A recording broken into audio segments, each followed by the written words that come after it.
Okay.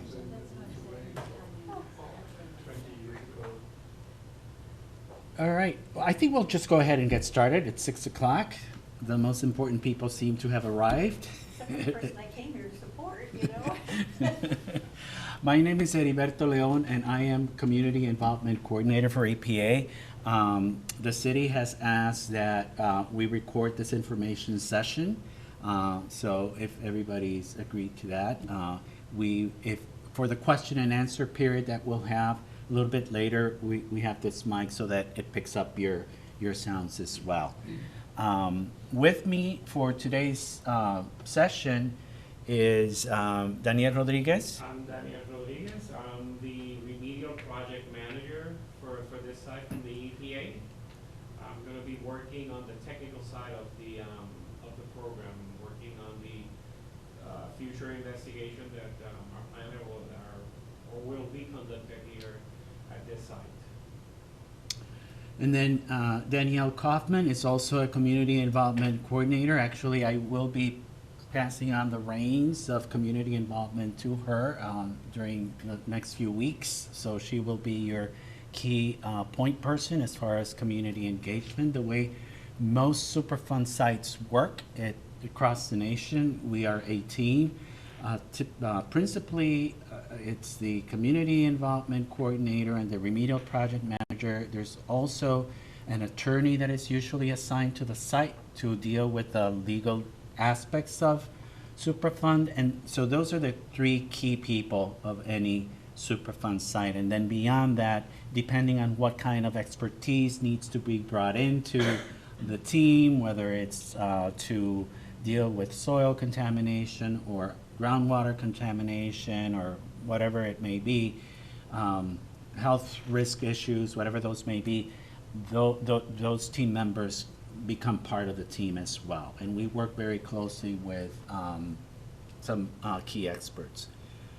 The purpose of the session today was to inform the community, and this is the last of three that we've had since yesterday, to see how much interest there is in the community in putting together a community advisory group for this Superfund site. CAGs are typical for several sites across the nation that people in the community feel like they have questions about or concerns about. And because the Superfund process is such a long, complicated process, it really helps both the EPA and the community to have a long-term engagement. And so if there's a core group of people who are really interested and want to stay engaged and also want to serve as kind of intermediaries between what they learn about from the EPA and the rest of the community, so that you can help amplify and educate your peers in the community, it's really beneficial for that. So the first thing that I'm going to do is show a video that is already available on YouTube, and if you wanted to watch it again later, I think on YouTube you could just do a community advisory group search, how to form one, and this video should come up. It's just under 13 minutes, so we'll go ahead and show it, and then we'll open it up for further discussion. Let me make sure that, okay. Hello, welcome to the U.S. Environmental Protection Agency video about community advisory groups and steps on how to form one. In this presentation, we discuss what is a community advisory group or CAG, the steps for forming a CAG, the roles and responsibilities of CAG members, the roles and responsibilities of EPA, understanding technical assistance, and where to go for technical assistance. A community advisory group or CAG is a self-organized informal group that serves as a forum to exchange information between the EPA, other government agencies, and the local community. The main purpose is to address community questions, interests, and concerns about the cleanup of a Superfund site. The number of people in a CAG can vary, depending on the community, but CAGs typically have representatives that are directly impacted by or have an interest in the site investigation and cleanup. A diverse CAG membership allows all sectors of a local community to participate in decisions about site plans and other environmental issues. Although final site decisions are the responsibility of EPA, the agency looks to the CAG to gain a better understanding of how certain decisions will affect the community, as well as to help communicate site information to those who may be impacted. By serving as a public forum for community members, a CAG allows its members to learn more technical details about the cleanup steps and empowers them to be knowledgeable partners with EPA in the cleanup decision-making process. It ensures that their perspective and voices are part of recommendations and helps EPA make better decisions. A CAG may be advisable where there are individuals or groups with a high level of interest in a site. Forming a CAG can be helpful in communities that lack an existing group or with multiple competing groups that have different views. A CAG can also be helpful in a community with environmental justice concerns. Environmental justice is the fair treatment and meaningful involvement of all people regardless of race, color, national origin, or income, with respect to the development, implementation, and enforcement of environmental laws, regulations, and policies. Once the need for a CAG has been established, the next step to form a CAG is deciding who the members will be. This involves identifying the groups or viewpoints that need to be represented and who specifically will represent them on the CAG. Once CAG membership is established, the group will need to create and agree on operating procedures and ground rules. Creating rules of conduct will ensure open communication among members and other attendees. Next, the CAG will need to determine leadership within the group. The CAG can select a chair or co-chairs, or the group can also decide to form a leadership council consisting of a few members. After the CAG has established membership, operating procedures, and leadership, your group will begin to meet on a regular basis. CAG members determine the schedule and meeting locations that best suit their needs and interests. All general meetings of the CAG are open to the public and are publicized in advance. This ensures that every member of the community has an opportunity to become involved and express an opinion about the site and the process. Members of the CAG should include residents or homeowners near the site, anyone potentially affected by the site risks, local health professionals, local environmental or public interest groups, local business owners and grassroots organizations, Native Americans, racially and ethnically diverse groups, low-income members, and renters. EPA government units or agencies and potentially responsible parties cannot join the CAG. However, the CAG may invite representatives from these units and agencies to share and exchange information about the site and cleanup decisions at regular meetings so everyone can benefit from their insight and expertise. There are 4 ways a community can determine who to include in the CAG. The first method is to form a screening panel. EPA can help the community organize a short-term screening panel to review nominations for CAG membership. The screening panel should also represent the diversity of the community and should have a leader. Potential nominees should be able to demonstrate the ability to communicate to the entire community. The panel will identify a list of recommended CAG members and submit that list to EPA for review and comment only. EPA cannot approve members. The process should be transparent. A second option is that an existing group in your community might be selected as the CAG if that group represents the diverse interests of the community. If the group does not appear representative of the community, EPA can suggest that the group expand membership to include community interests that are not represented.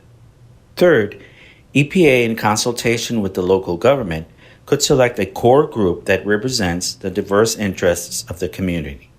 The application process for the core group might include self-nomination. The members of the core group would then select the remaining members of the CAG in a fair and open manner. Finally, you, the local community members, can identify CAG members that you believe represent the diverse interests in your community. It is fairly typical for the EPA or other community networks to advertise the creation of a CAG and to receive self-nominating volunteers who step forward and voice their interest. A CAG member's main responsibilities are to attend and constructively participate in meetings, learn about technical aspects of the site, and share their opinions. Members may decide to form small work groups to address particular site issues more closely. As a CAG member, you are a representative of your group or community interests.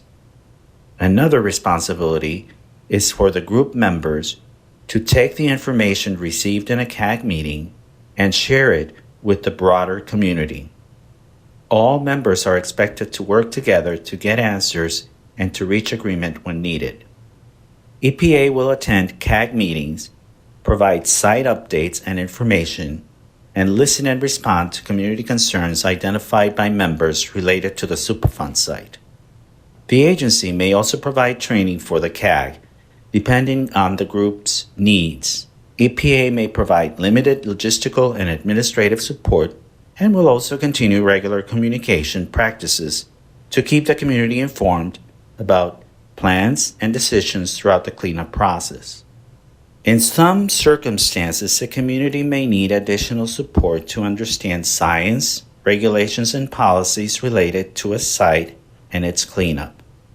In these cases, EPA can offer resources to make sure the community fully understands all aspects of a site's environmental issues and help the community participate more meaningfully in decision making. This is known as Superfund Technical Assistance for Communities.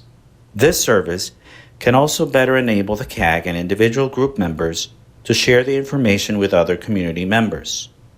Technical assistance can include a technical assistance needs assessment for the group, access to a technical advisor who can read or review, summarize, and clearly explain scientific reports, terms, or studies related to the site and provide their insight, training on various topics including technical and scientific concepts, environmental programs, policy and regulations, and environmental issues impacting the community, facilitation support so that any controversies between CAG or community members can be avoided or resolved, dispute resolution services to help resolve conflicts among CAG or community members, or between EPA and a community to ensure all interests are identified and addressed through discussions and mediation among conflicting parties, and other types of support that can help with the operation of a CAG. Technical assistance cannot be used for developing new information, such as testing or monitoring, or for reopening or challenging final EPA decisions. It also cannot be used for political activities or lobbying, or activities related to lawsuits or other legal issues, including legal fees. Technical assistance plans may not be used for group members' travel or independent training or tuition expenses or group parties or celebrations. EPA's Conflict Prevention and Resolution Center, CPRC, is the agency's primary resource for services and expertise in alternative dispute resolution, environmental conflict resolution, consensus building, and collaborative problem solving. The CPRC provides training support and neutral facilitators and mediators to assist with environmental projects. A neutral facilitator is someone who does not have a stake in the outcome of a meeting, is impartial, and treats all parties fairly. A neutral facilitator can help a CAG develop a mission statement, bylaws, and operating procedures, establish member roles and responsibilities, form a leadership council, prepare meeting agendas, ensure meetings are productive and are run smoothly, and help reach agreement when needed. CAG Keys to Success. It is very important for everyone to come to CAG meetings and express their views. It is also important to be open to all viewpoints. Patience is important when forming and being involved with a CAG. Changes will not happen overnight, but with continued involvement, CAGs can find success. Although the cleanup process can be long and complicated, the members of the CAG are committed to stick it out and to keep the community informed each step of the way. The community's voice in the decisions is stronger when the whole community participates in the process. In conclusion, a CAG is a mechanism that can help your community work with EPA in making site-related decisions. The CAG should represent the diversity of your community and the various concerns and viewpoints. Also, EPA can help your community form a CAG and help your group access resources for day-to-day operations. For more information, visit www.epa.gov/superfund/community-advisory-groups, where you'll find resources such as fact sheets, a toolkit to help you set up, organize, and run your CAG, guidance on CAG best practices, and contacts who can assist further.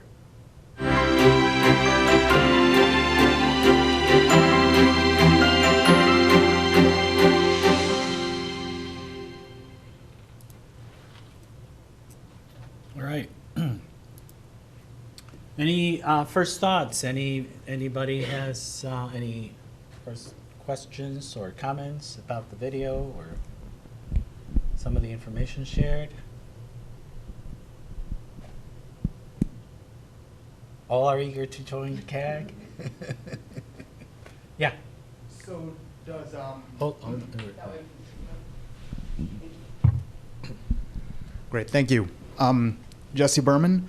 So does the EPA have confirmation that St. Louis Park will provide resources such as a place like this to gather and host the CAG meetings?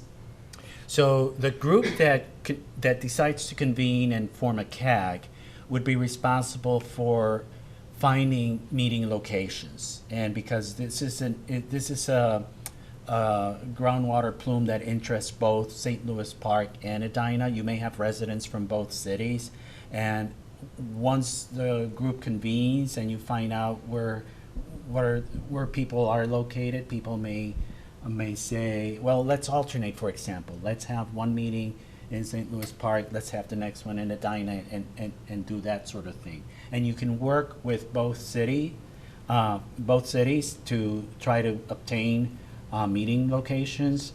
I've had meetings at the libraries as well, so those are also locations where you as a group would be able to tap into.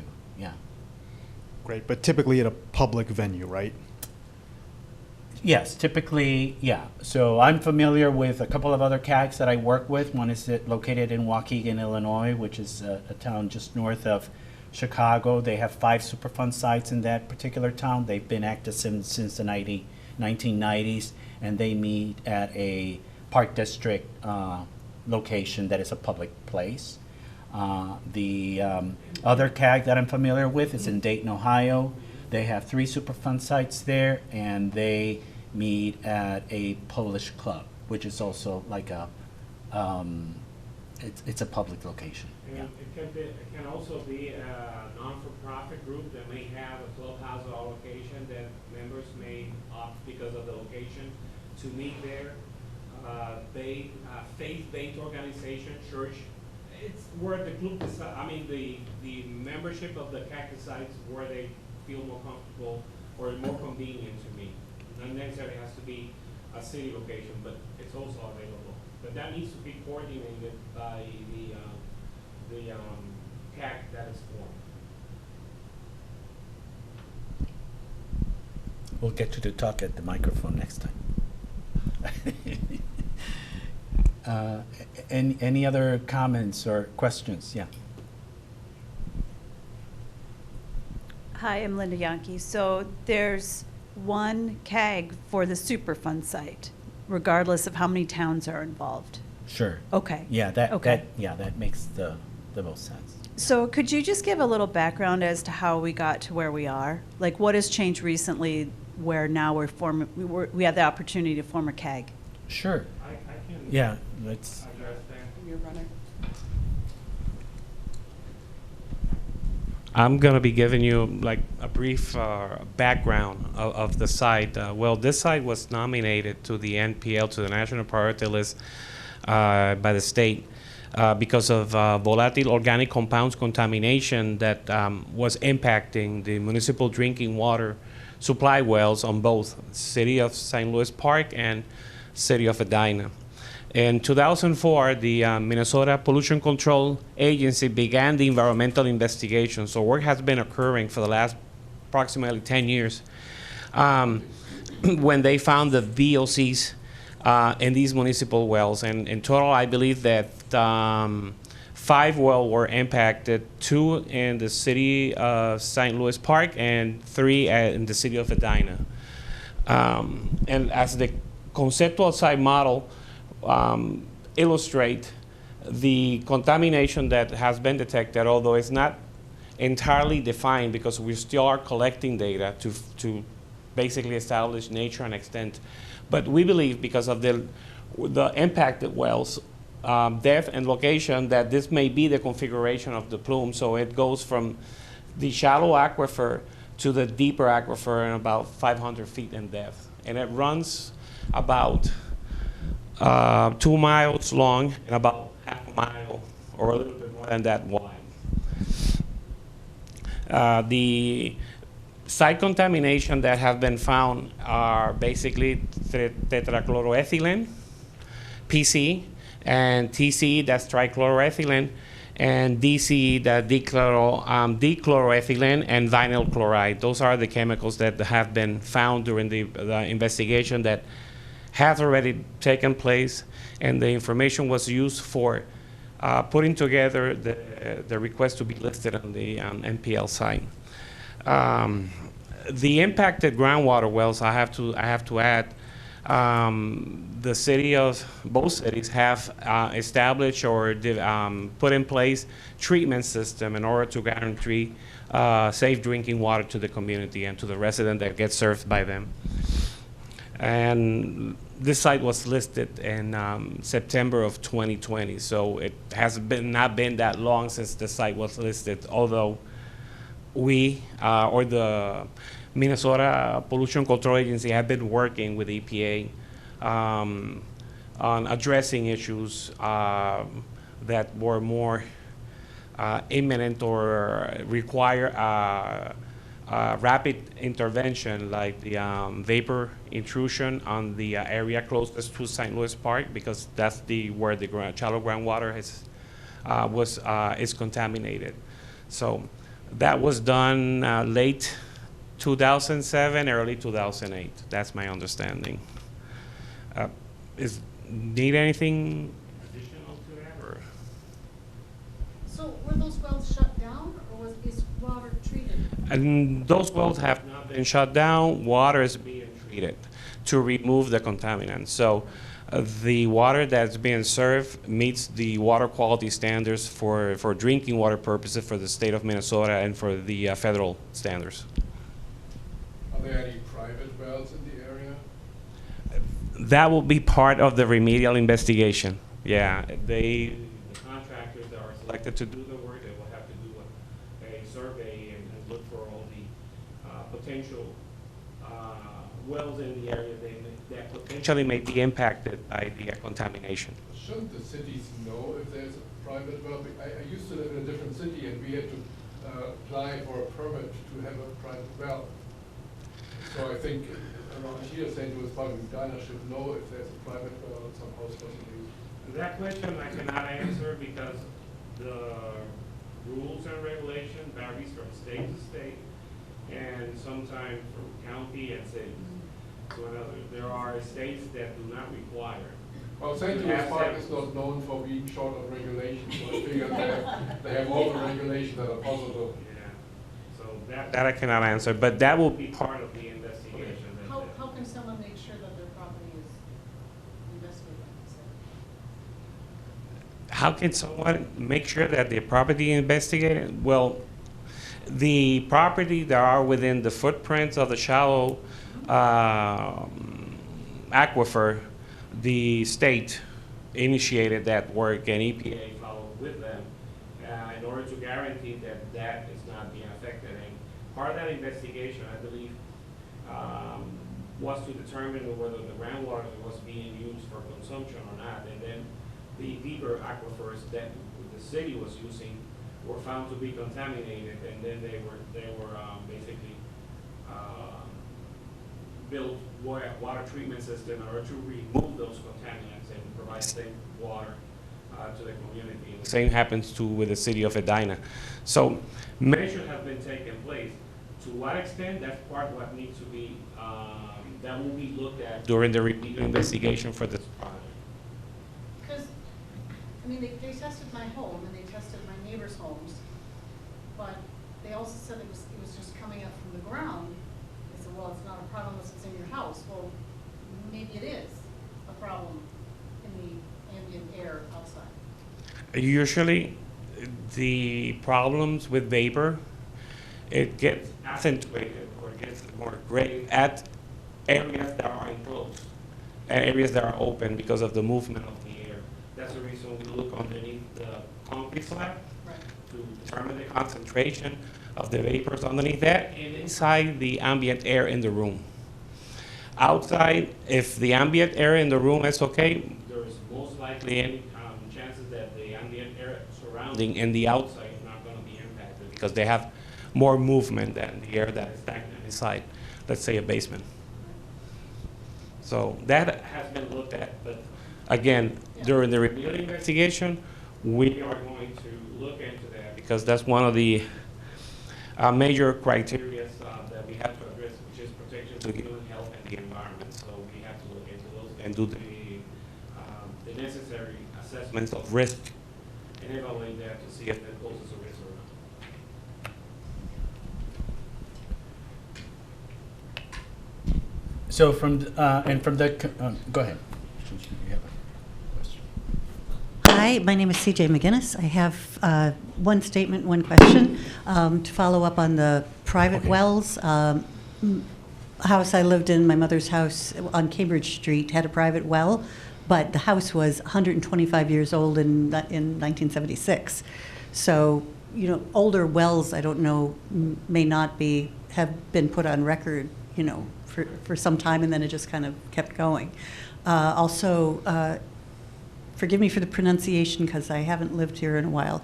Lake Biddy-Muskaka? Bidet-Maka-Ska. Bidet-Makaska. Bidet-Maka-Ska. I'm going to work on that. Separate. There used to be well pumps, and we would drink right from those too, and they were all over the place. I remember Lake Calhoun, forgive me. But yeah, so that was an answer to that. Then my question is there any, I know it's an unknown source. I was mentioning earlier the first contaminant listed, I know is a PERC, which is used for dry cleaning, and we PZ. mentioned that. Okay, forgive me on that one, correct on whatever that is. Do we have any idea how long this has been here? Is there any clue for the duration that this has been an issue and maybe it just never was tested for before? And I don't know, or is this something that's new, something that just happened at the beginning of the millennium? To that, I can, I can't prepare for that because this is supposed to be an information session to explain the formation of the CAG, and I'm fairly new to the project as well. So, but my understanding is that as part of the work that has been done since the discovery of the contaminants in the groundwater, that those issue has been evaluated, at least at the removal stage of the investigation.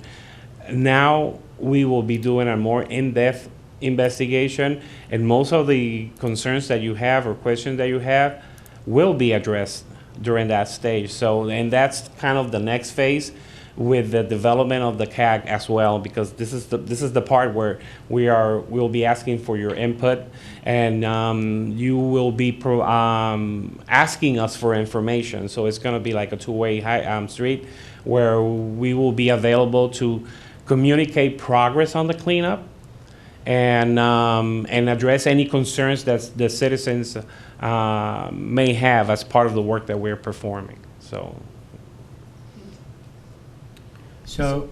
just to follow up on his response, MPCA, and this link, by the way, is available from our website.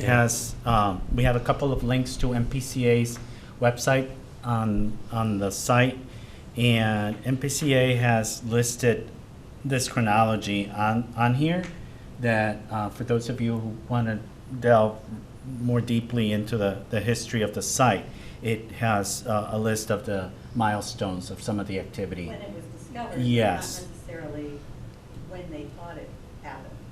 Like, you could discover bones of a body, in 2004, but he actually died in 1900. You know what I mean? Right. But usually with groundwater contamination, in this case, the city, when they are producing the groundwater, the state has programs, part of their water quality standards, that they have to comply with the quality of the water they are distributing to the residents.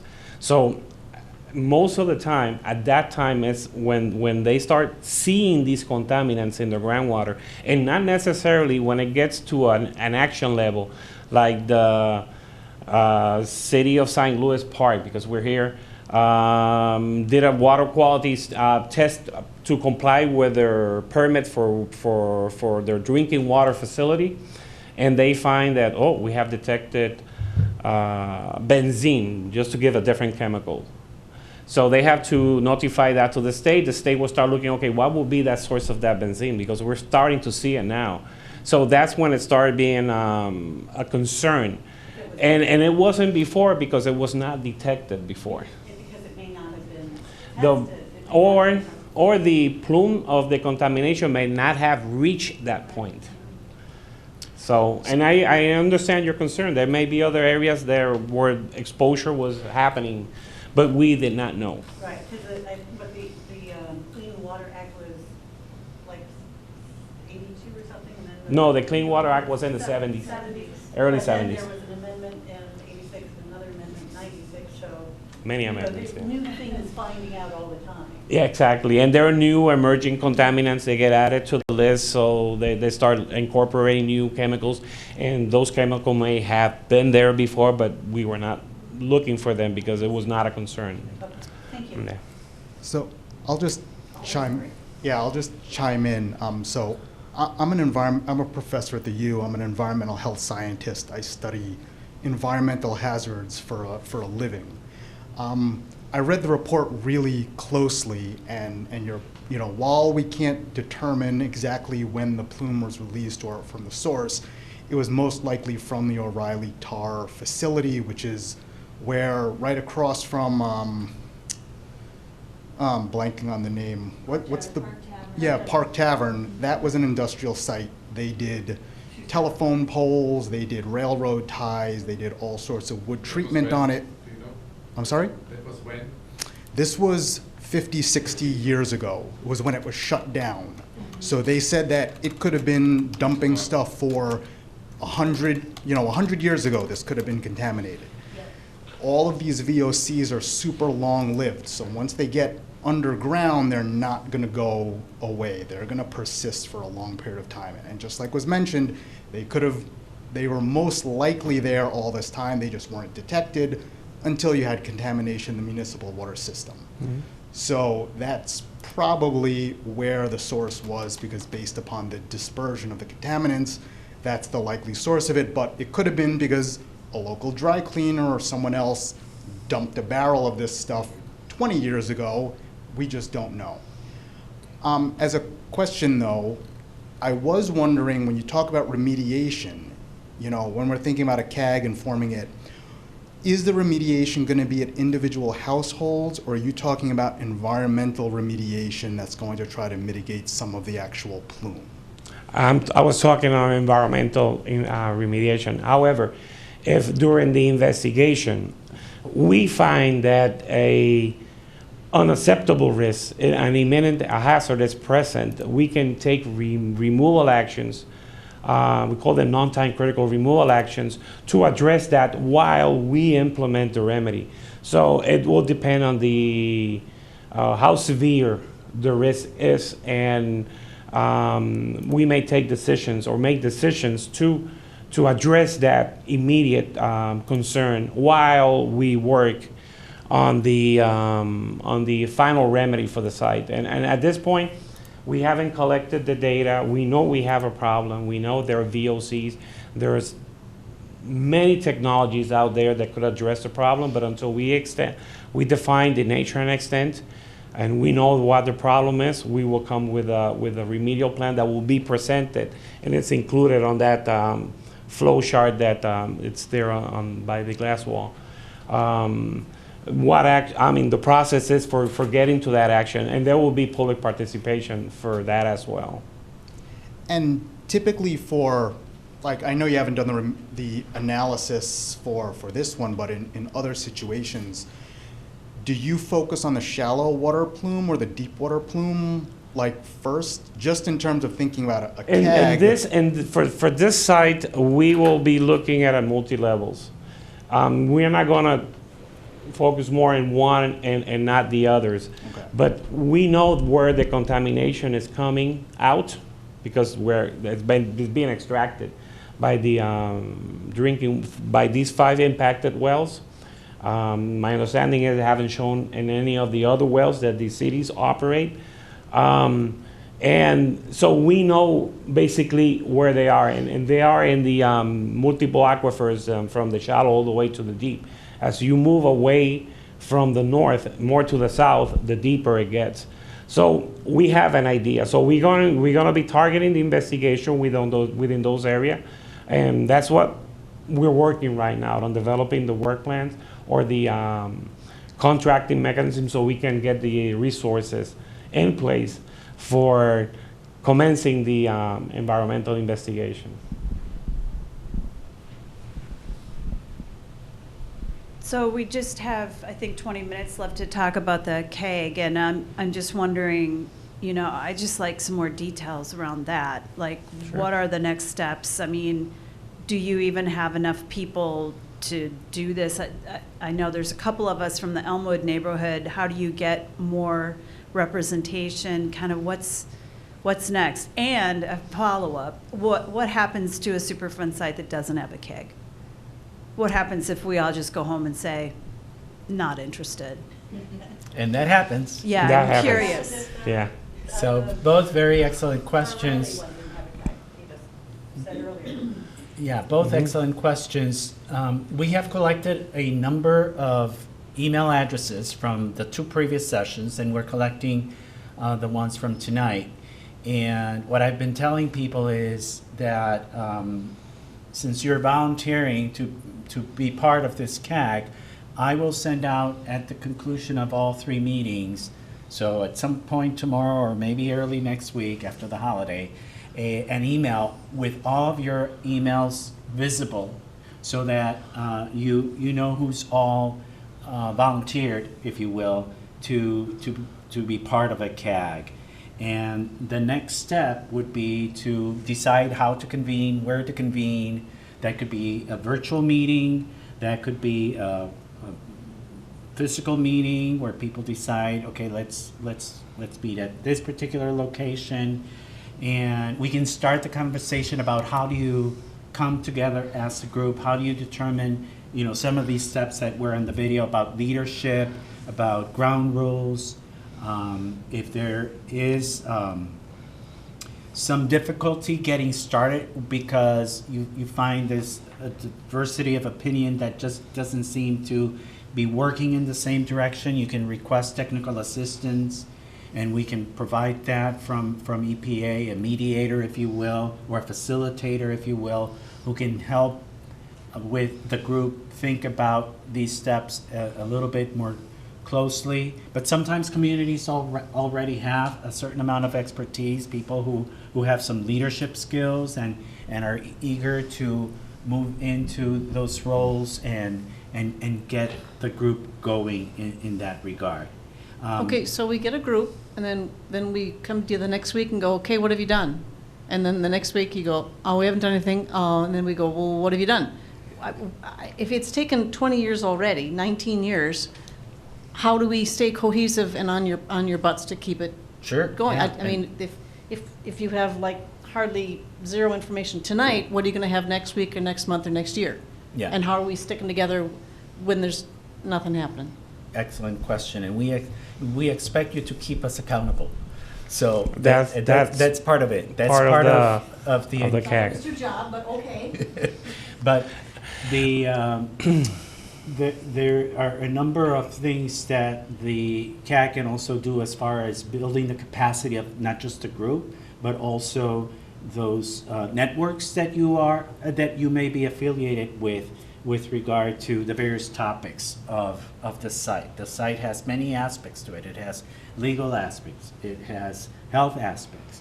The technical aspects of the investigation. Just the Superfund process itself can The be a regulatory meeting aspect, that you may decide to have at one point. So there are a number of topics that when there may not be necessarily any news to report because we're still waiting on contracts or we're still waiting on a work plan to be developed, that sort of thing. There are other things that the CAG can begin to wrap their heads around that are issues already of the site. You know, like what may be the relation between Riley tar and this plume, or what is PCE and TCE? Can a public health person come in and have a meeting to explain to us the contaminants of concern and what are the health risks? Have one session about that. So there are a number of things that you can do in the meantime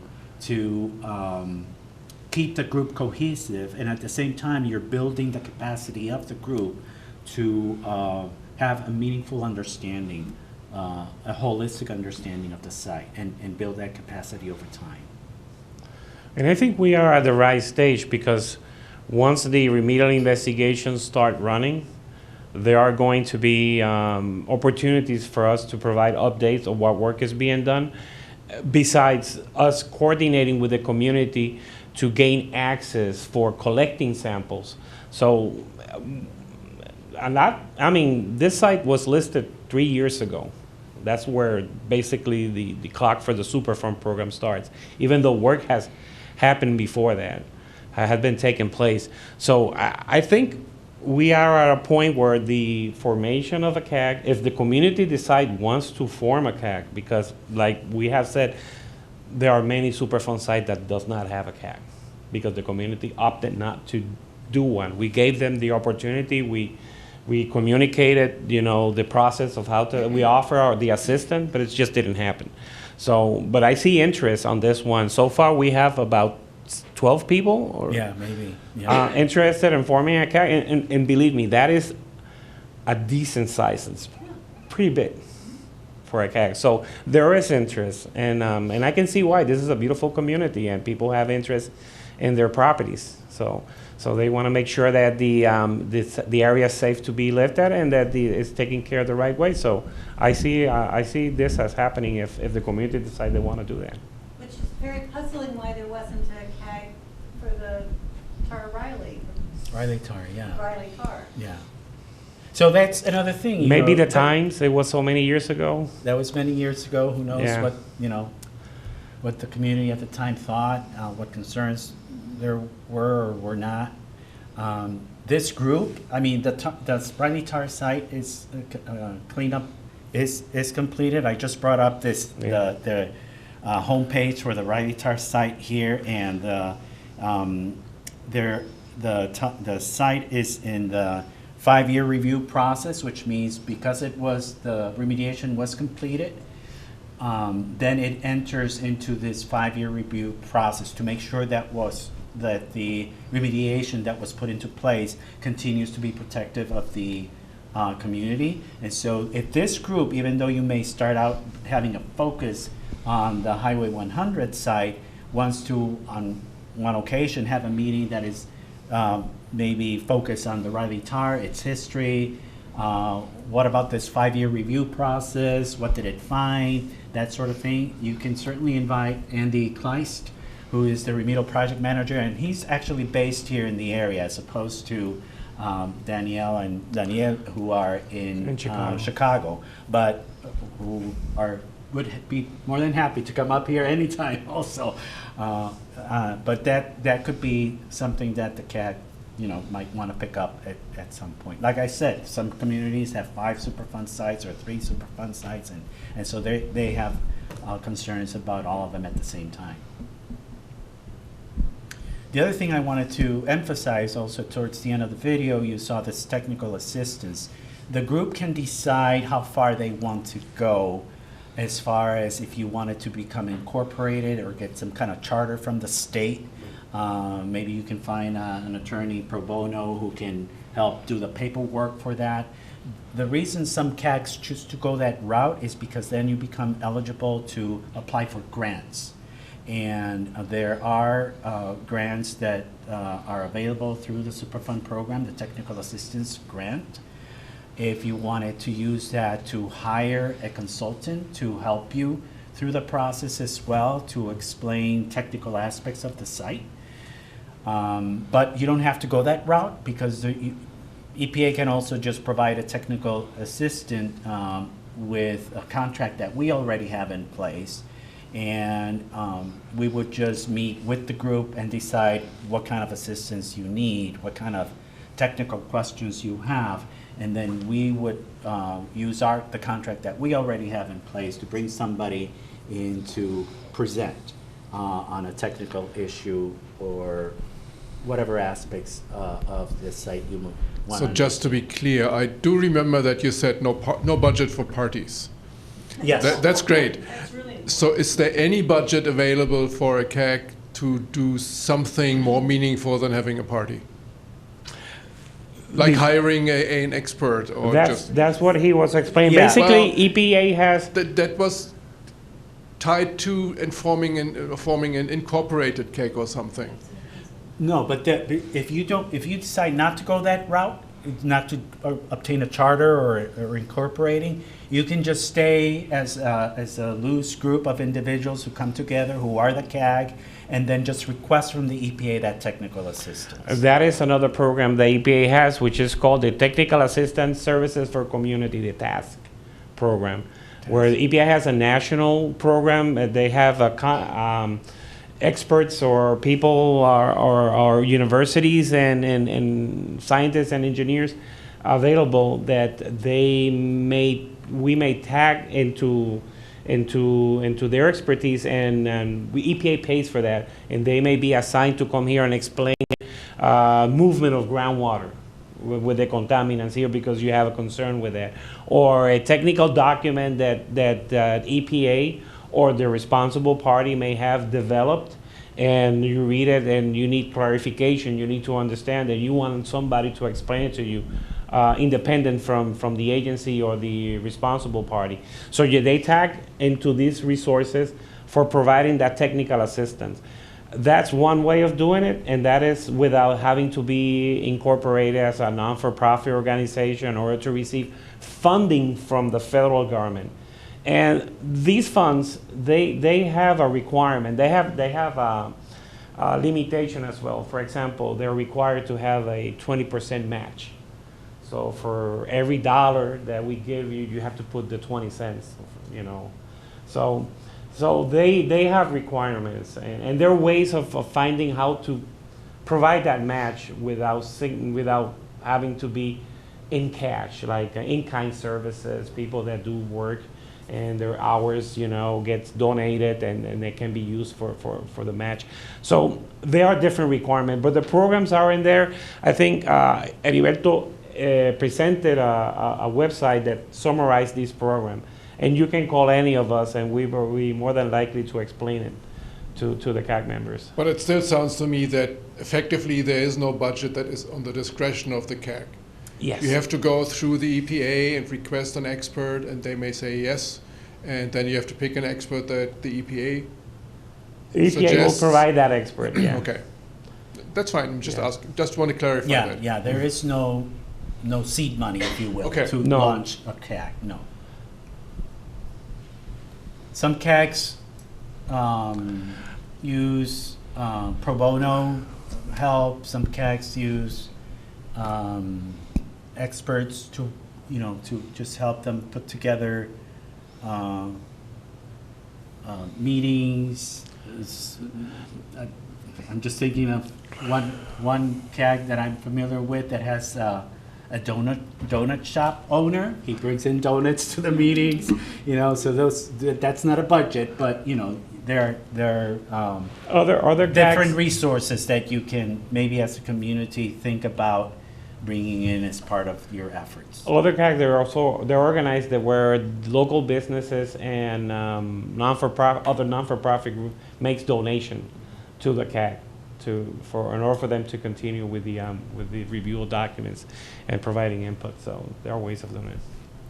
You want to talk? Yeah, I think as we're winding down here, I want to make note of the community involvement plan, which we have a couple copies, and they're also available both in the, remind me of the locations, I can't remember off the top of my head. So, yeah, I'll show them. And the repositories. But you can also take a look through these. They're physical copies, and also the digital copy is on the site as well. That way you can go through and look at what the previous work in the community has done, and then kind of see, okay, this is what has been done previously, this is the plan going forward and involving the community, and then going forward with the CAG and also the remediation that will be done.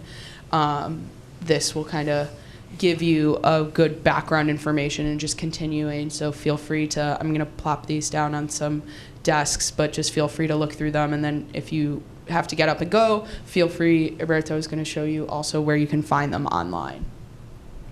So, yeah, we only have the 2 hard copies, but they're available online. And I'll just show briefly the Website. website, because it has tons of information. And the first thing that I want to point out to you is these tabs along the left-hand side of the website.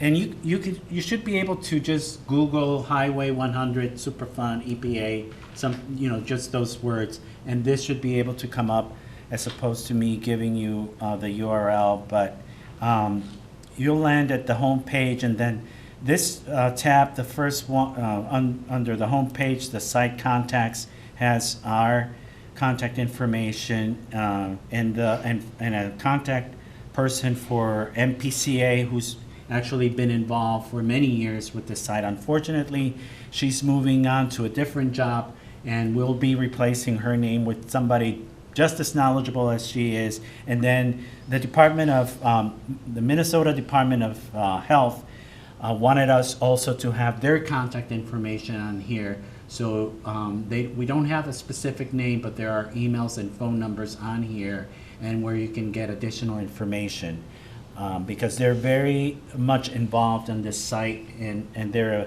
an important partner.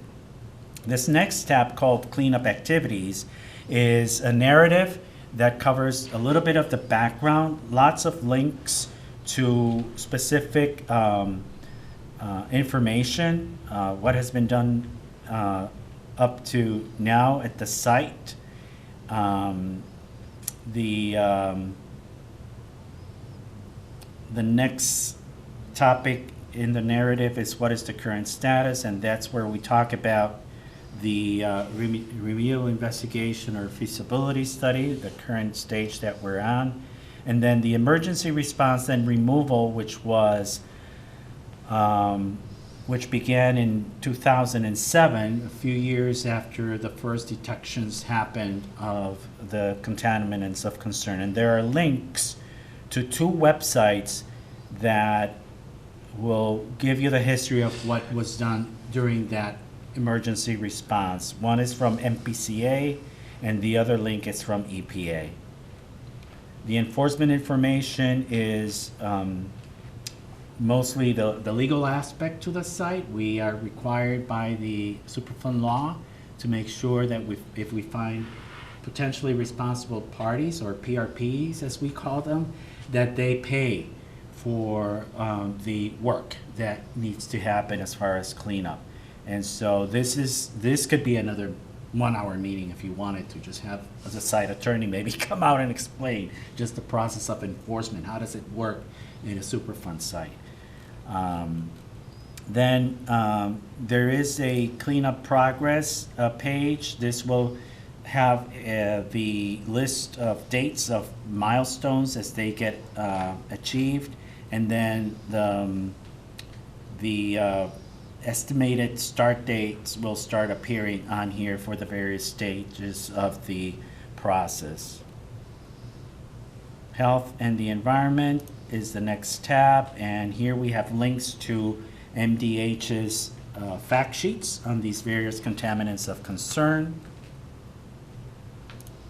Site update and stay updated and get involved. This is where we have the announcement and key topics, public participation opportunities. You see the information about the information sessions that we are having this week. We have this community advisory group section in the website, which we could use also to deposit information. If the group gets launched, we could announce your meetings on here and any other information. These are very important links that guide you to MPCA's websites. Edina and St. Louis Park both have also websites devoted to this plume, and so they can be accessible from this page. I'm going to skip down to site documents and data, and this is where you see web collection. That is where you can find all the documents so far that the site has generated. Right now there's about 29 of them. And the first one listed on here is the actual video if you wanted to watch it again, or you could just look for it on YouTube. Flyers. This community involvement plan that's going around is this one that was completed in November. Some previous fact sheets that we've had, and some other documents. This is the Superfund process one. I'm going to open that link. That's this chart that's over there. If you wanted to see the opportunities for community involvement at each stage of the process. And I'm looking for the three-dimensional. All the way down the bottom. Did I reach it just yet? So if we wanted to start a group, you'll send us an email tomorrow with all our names, and we'll be what? Yeah, so tomorrow or early part of next week, I'll send the email. I'll say this is the group of you who have said that you're interested. And that list there is the one we said, right? Yeah, and I'll Okay. collect your emails from today. We'll Okay. put them all together, and we'll say basically, what do you want to do next? Do you want to do a Teams meeting, do something virtual? Do you want to meet at a certain location next time to get the conversation going about how to gel what's already started? You were looking for the 3D. Did I find it? Is this? Yeah. So you. Updated that one. So this is available. Did I click on it? I'm just gonna open it again. It's one of these. There we go. So this is that image that we have up there in the poster. And if you decided to work out of this meeting location or Edina's meeting locations, you could build through time a repository, say, of posters that you want to keep for meetings, into the future. Right now, I'm just gonna leave these with Jackie Smith, who's the communications director here. And she's gonna have them, but one of the CACs that I work with, they work out of a field house in a park district, and they give them a little space where they can leave all their posters that they've built over the years, that sort of thing. So that's another thing to think about. Both libraries of Edina and St. Louis Park are considered official repositories of information, but basically all they're gonna have is the same information that you see from the website. Nobody wants to keep hard copies anymore. Yeah, libraries don't want us to send them binders anymore. Go figure. Any other questions or comments? Yeah. So you said this whole thing is driven by a Superfund law, right? Mm-hmm. So, get a little bit political here, the EPA was somewhat under threat in the previous administration. What are the chances that this whole thing will disappear in the next administration, whoever is in charge of that? So the Superfund law, believe it or not, is one of those that is actually popular on both sides of the aisle. The level of funding, though, that it gets can vary.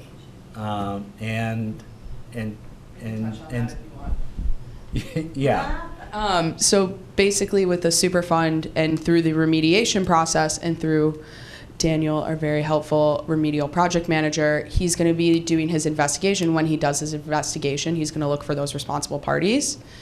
So like our professor back there was saying how in other sites there are known, that's why Riley Tar is called Riley Tar. It's because that's the responsible party that was through the remedial investigation is found responsible, and so they're the ones that are paying. So that's, you want to find responsible parties because then that means it's a responsible party, it'll get paid. If not, it'll be fund-led, which means we need to have money in the EPA's bank account and piggy bank in order to fund the remediation project. So through this whole process, and that's why Superfund takes a long time, it's because we're searching for responsible parties to see who can pay for it and who also is responsible for contaminating this and creating this plume. Does that answer your question? So it sounds like you're thinking there's less chance for a political interest to change the activities on the site. If there is There's always a chance, I know. yeah, but if there is a responsible party found, then it wouldn't matter what administration is in the White House to regard that, because the responsible party would be in charge of funding it. And we would be the people being, at the EPA, I say we would be the people monitoring them, being like, hey, have you done this on the Superfund? Hey, have you done this? Hey, have you done that? Have you wrote this check? So we're going to be the ones overseeing them every single step of the way to make sure that we're the people that the work is getting done. So that's why we're finding a responsible party through the remediation process, and that's what one of the many things that our RPMs do to make sure that we can get this going and moving. Just curious. Yeah, this needs to go on the record.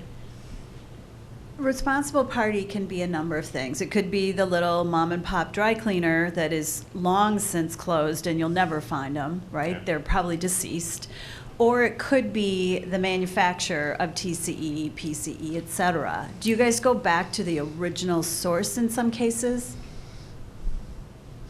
I'm gonna let Daniel we comment. have, and like you said, sometimes the responsible party may not be financially liable, financial capable of paying, so they have to show hardship, and they don't have the financial capability to do it, then the United States government will have to pick up the bill, and the state, because they have to pay 10%. You don't really go to the manufacturer of the chemical. No, it doesn't go to that far unless the manufacturer generated the waste that was disposed, and the disposed waste created the problem. But for you to use your detergent at home and you use it in not following the recommendation of the manufacturer or not disposing it in accordance to the regulation, may be an issue that we may be fighting forever and no work has been, will be done. So it has to be a line where we have to move forward. But again, that's the reason we have attorneys that specialize for that in the enforcement side, and they have a better picture of what can or cannot be done with regard to that, more than what I can. So I'm very limited with regard to that. Okay. Well, thank you very much. It was a Thank you. pleasure having you.